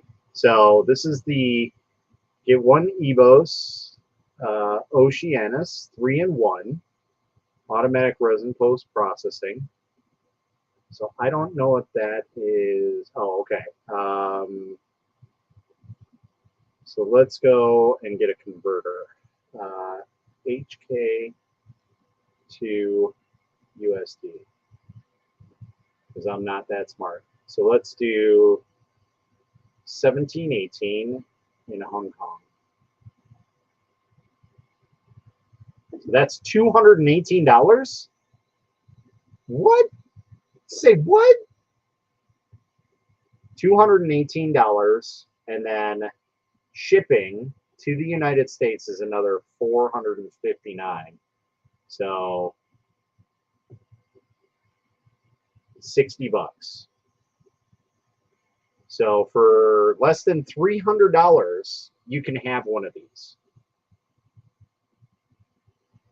So it has 96 UV curing lamps, touchscreen, washing, which it definitely does have a super washing. It's a very good one. Open cover protection absolutely does. Easy setting, yep, pretty straightforward. Nothing super crazy or you know, not able to learn. Wow. And then yeah, this will be our curing that we're going to be looking at too. So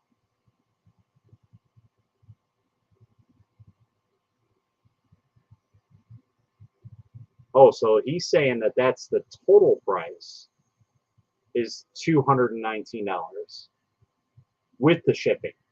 So what? What?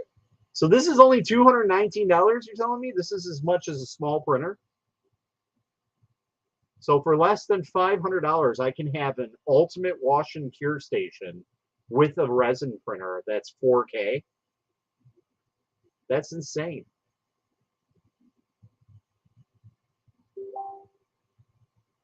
And yes, of course, this is only Kickstarter prices. So estimated delivery is January and only for Kickstarter. Okay, so obviously it is going to go up. So just let you know. But that is an amazing price. They have 158 backers on the early bird. So it looks like, is that sold out? Early bird? Yeah. So the early bird is sold out. That one was even cheaper. But still, I mean, that's not bad. $219? Like, good. You never heard of Kickstarter? Are you serious?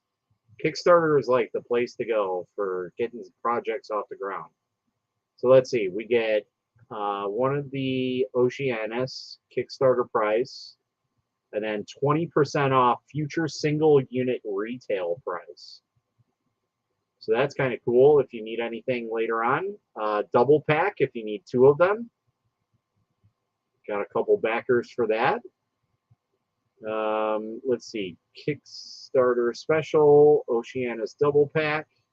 35% off future single unit retail price. 48%. Wow, so they got 50%. They got some crazy stuff on here.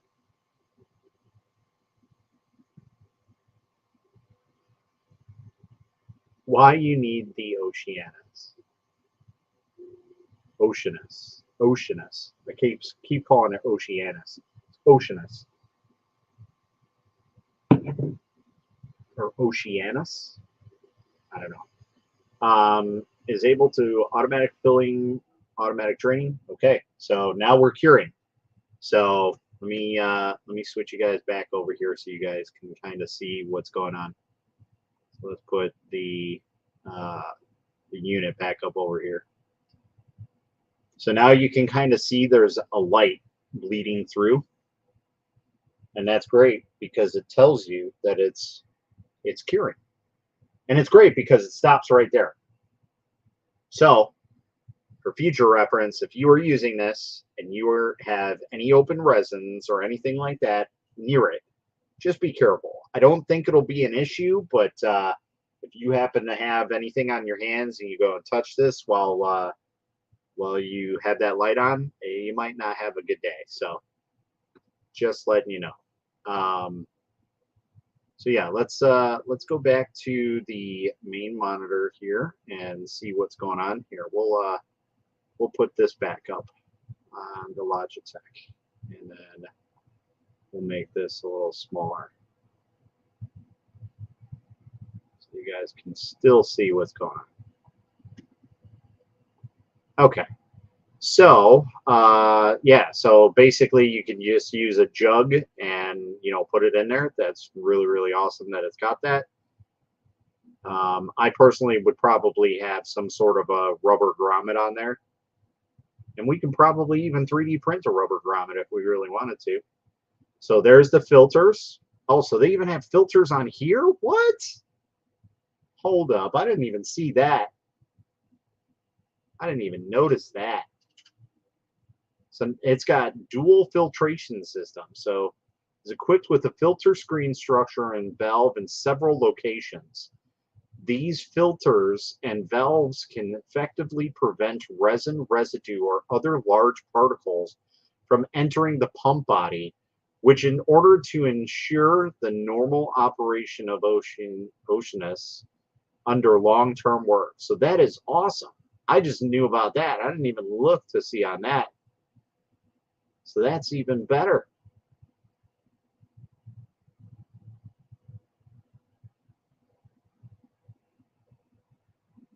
Spilling prevent design. In the design of Oceanus, a total of 3 liquid spill prevention designs are included.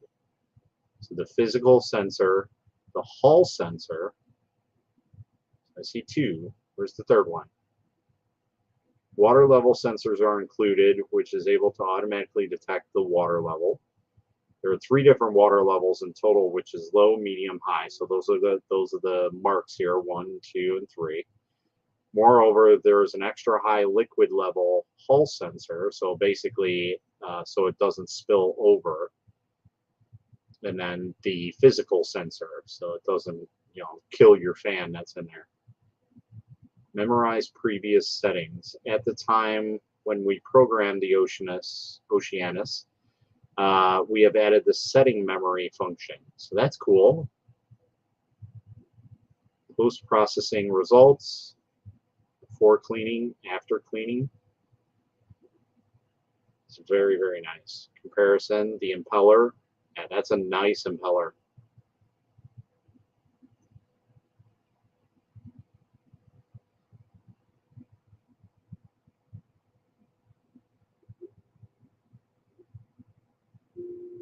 Yeah, manually? Yeah, no, we're not even talking about that. So here's a good side-by-side. So fully automatic? Yes, no, no. 3-in-1? Yes, no, no. Auto liquid system? Yes, no, no. Drying? Yes, no, no. Curing? Yes, no, no. Well, technically it does have curing, so that's not entirely correct. That does have a cure. That does not. UV lamps, 96 pieces, 12 pieces. Yeah, so I don't even know if it's got that much on it anymore on the newer models. That definitely does not. Fully touched, a knob and a knob, yep. High torque motor plus custom designed impeller and a magnetic impeller, yes, with a magnetic motor. So if anything touches that motor, it basically will knock it out of place. And yes, this does not have that because this is more like an agitation system. So let's see, our cavity size, so our build volume essentially is 175 by 125 by 160. So essentially just about enough to have a small resin printer.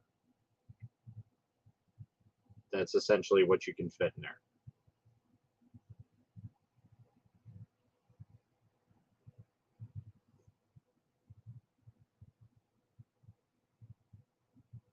So it says it does not come with a large container for liquid cleaning agents. This is mainly for the following considerations. Environmentally friendly. We believe it is more environmentally friendly to use other reusable containers as spring water bottles or any other plastic bottles which is able to hold liquid. Shipping costs. Not only weight but also volume will be taken into account when considering the shipping cost. So I will say that this does feel about the same weight as my AnyCubic Wash and Cure Plus. So it is a little bit on the heavier side, but nothing out of the ordinary. Let's see. We are willing to provide some tips about how to choose good liquid container for Oceanus. We recommend using a 4-liter transparent bottle with a mouth diameter larger than 30 millimeters. Under such conditions, it is able to not only meet the liquid needs at different water levels, but also known the situation of cleaning agents. So, yeah, so the intake and drain pipe essentially. So, But yeah, there we go. Super early bird, $109. That's without shipping. Wait, are they doing like a coupon right now? So I think these are gone, if I'm not mistaken. Okay. So these are all the places that they ship to as well. So if anybody's interested in it, shipping costs, basically everything right here broken down very easily. And these are your time frames. So start to deliver is January 2023. So their prototype was finished in 2021. So that's about the same time when the market started hitting off. So that's why this was still designed for smaller printers. And to be in all honesty, like I said, this is more for dental and jewelry use. So those people usually use smaller machines. So let's see here.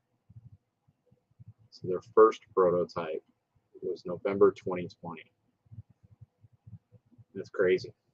So they did this all in a span of about 2 years.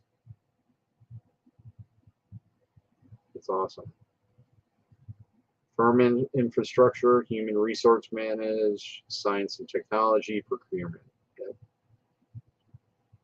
So they did very, very good with this, in my opinion. So if anybody wants to follow them, here's all of their @s at EIBOS Tech, at EIBOS 3D Official, at EIBOS_Tech, at EIBOS 3D, EIBOS 3D _official, EIBOS3D.com, support at EIBOS3D.com, and at 3D EIBOS.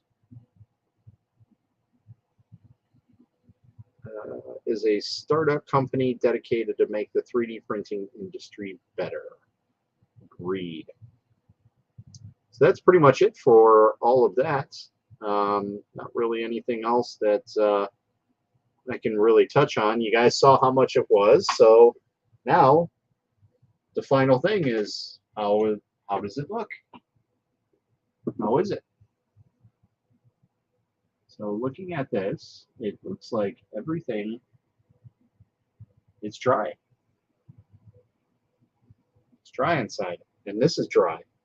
Huh. Son of a bitch. I'm astonished. I'm legit like speechless. Like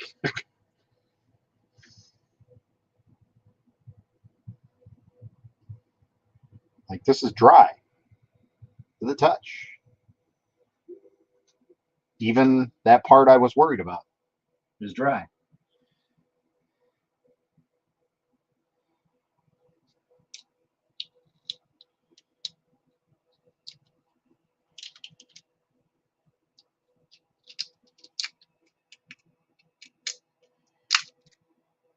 Boom.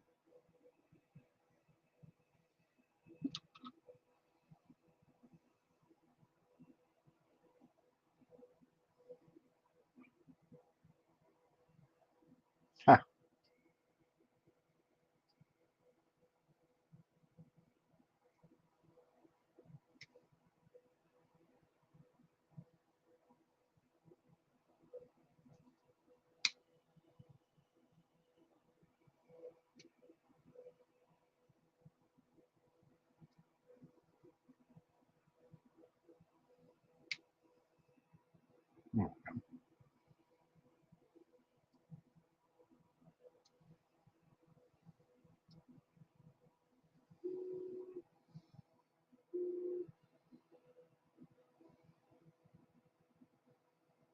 Amazing. That's awesome.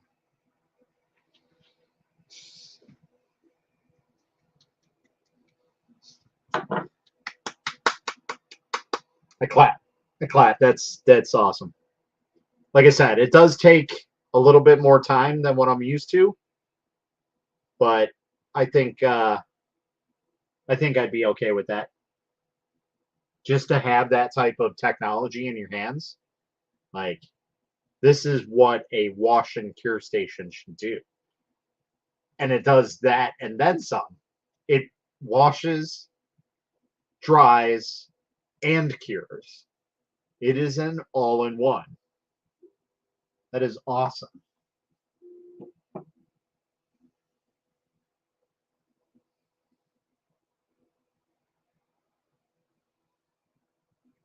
That piece that fell off.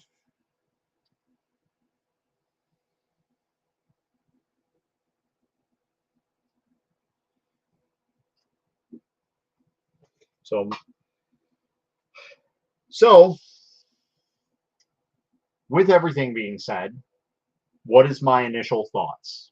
As I normally do, I have my initial thoughts on this. I wish it was a little bit bigger. I wish I was a little bit taller. I wish I'd like to see them make a larger version of this. I would absolutely be down. 100% sold. Like, I'm already sold on this unit as is, but I absolutely need a larger unit with the way that the market is going, especially if they're going to market this to the consumers.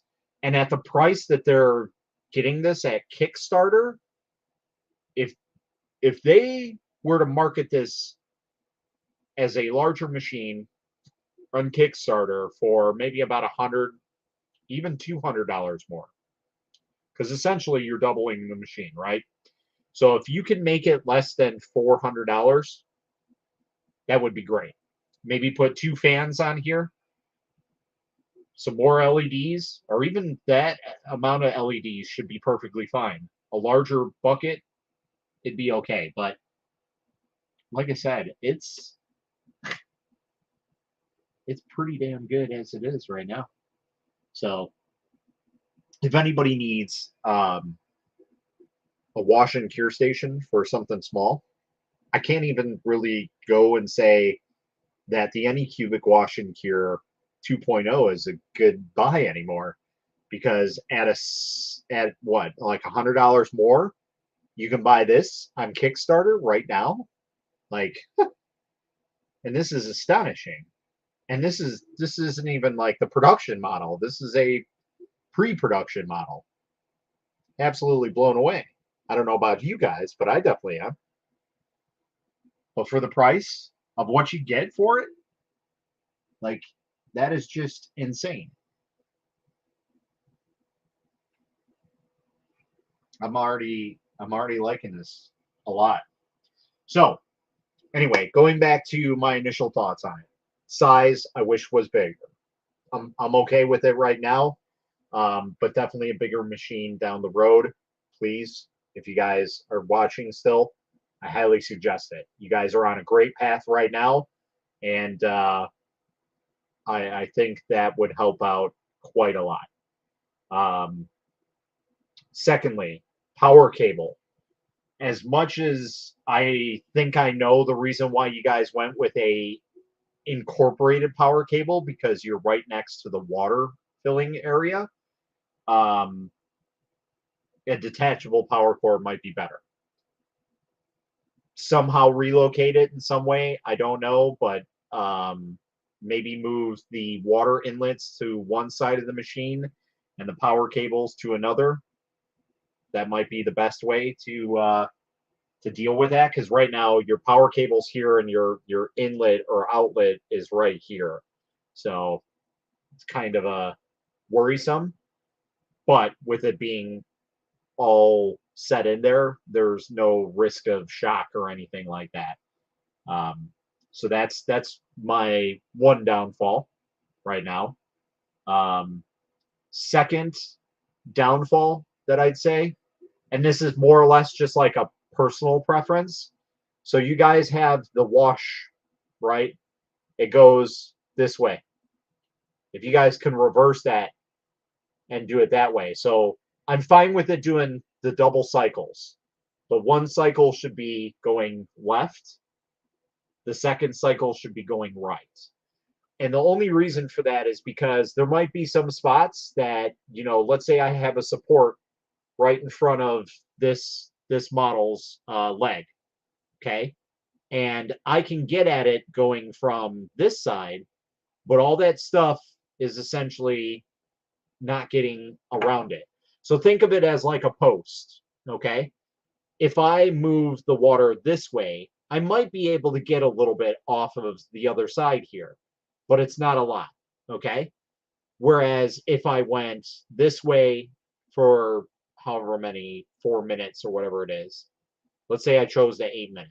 So I did 4 minutes this way, and then I did 4 minutes this way. I would initially wash that entire post on both sides.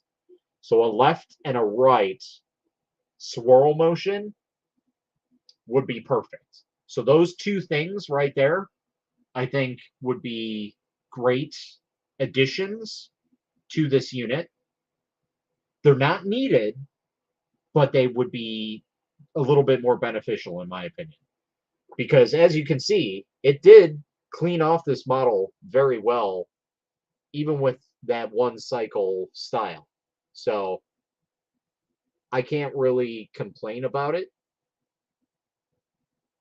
But again, it's more or less like a personal preference type thing, I guess. My thought is that it would just clean a little bit better. But since I use denatured alcohol anyway, it cleans very well. So that's first. But those are my really two, I guess, issues with the machine. And those are very minimal at best. Again, I understand why you guys did the non-detachable power cord because of the way that it's situated in the machine. I'm sure there can be a workaround on that. Maybe with a little bit more thought into the machine. One other thing is maybe having more of an angle on the filling area, because right now what's happening is this is essentially spraying right up against this front piece and it's splashing all over the place. So maybe have it angled down a little bit. That would be a thought. But that's about, again, my only other pet peeve. And again, that might just be my personal preference. I don't know. I have no idea. But other than that, great design. I really, really dig this machine. It's a lot different than what I'm used to, and I enjoy that. It's thinking outside of the box essentially. And for the price that you guys have it listed at, even if it was at full price, I think it would still be a good buy. Because even though it's going to be a little bit more expensive than, an Elegoo wash and cure or an Anycubic wash and cure or Creality wash and cure or whoever's out there, the fact that it does everything in one go puts it above. Like, you can't tell me that it's a better system to have those other ones over this, because they just don't do what this does. It's kind of like when you start to drive a new car, like let's say you get into a Tesla and then you go back into, a 10-year-old car that's 10 years older. The differences between those two are vastly different. Like you have automatic windows, heated seats, cooled seats, power everything, like things are so vastly different. And that's essentially what this is like, this is an upgrade to a wash and cure. And not just by a little bit. Like, you guys have an in and out pump on it. You have a drying area, and you have a curing station on it. Like, this is awesome. So all in all, I'm impressed with it. Like I said, I wish it was bigger, and I hope that they plan on having a bigger version. I'd like to talk with them about getting a bigger version, especially if they can get a mega version. I would be happy about that. Even if it cost me $500-600 to buy a wash and cure for something of that size, I would absolutely do it in a heartbeat, because that would just be awesome to have something that size. Like, how crazy would that be? And I would put it literally right there, right next to it. Like, that would be the ultimate thing. So, but anyway, great product so far. I'll do some more testing. You guys will see some TikTok videos about it, and I'll show it off some more. But I'm absolutely impressed with it. So, morning. I was looking at this the other day. You got your hands on one? Yes, I did. Sorry for the late response. So yeah, I figured we'd do an unboxing for it, show it off. If you are interested in getting this, I would definitely purchase it. I can't, even if it sort of worked for what it provides, it's still worth the price that it's at right now. You could get it backing it right now and possibly get it in January. So the other thing with Kickstarter is, okay, they have a production of January, right? That's not always necessarily true on the date that they are going to ship that. There are some times where there's production backups and things like that. So just be mindful of that. That's always going to happen when you do anything Kickstarter. You're basically throwing money at a possibility of getting something. So I'm just throwing that out there. But this is a great model to actually purchase on Kickstarter. It's one of the few times you will probably ever hear me say that, like actually tell you to back Kickstarter. So, but I would definitely do that and get on it if you guys are looking for the ultimate wash and cure station. So, other than that, guys, if you want to keep up with everything, like I said, I'll probably do some TikToks videos of it and showing it off to some people, and linking everything in my. I'll have it linked in my bio, and I'll provide links down below. We'll come back around and do an actual review. We'll play around with this thing for about a week, maybe 2 weeks, and see how it goes. And essentially put out our actual review of this and let you guys know if it actually is all it's cracked up to be. Does it last? How long it needs to last? But I just know already, just by the way that this is set up, this isn't like a cheap product. This isn't meant to be the lowest of the low and just get you kind of going type thing. This is meant to be here for a long time. It's meant more or less for, like I said, industrial, dental, jewelry type designer stuff. So if you guys are really into that, 100% get it. Even if you are a hobbyist printer, if you got a small printer, get it, because it's literally an all-in-one. You can't beat it. So other than that, that's all I really got, guys. I hope you enjoyed this. And then also, like I said, since we were kind of doing a dual one, don't forget to check out the EIBOS Filament Dryer as well. That is a great product too. So they have 2 great products already that I absolutely love both of them. You have filament path that comes out the left, comes out the right, comes out the top, and yeah, everything. Ooh, that's nice and toasty in there. So we went from 34% humidity inside of this case, and now, after what, maybe an hour or so, we're down to 10% humidity in there. So obviously it's working. So it's doing something right. So that right there already, it sells itself. So enjoyed the stream. See you all later. Thanks for stopping in, man. All right, guys. Well, that's pretty much it. I'm going to try and actually get some work done here. Maybe I'll pop on live stream on TikTok after this, just a normal hangout session. And, if you guys want to come and chit chat there, you could hit me up on my Akuma Mods TikTok. Until next time, guys, happy printing.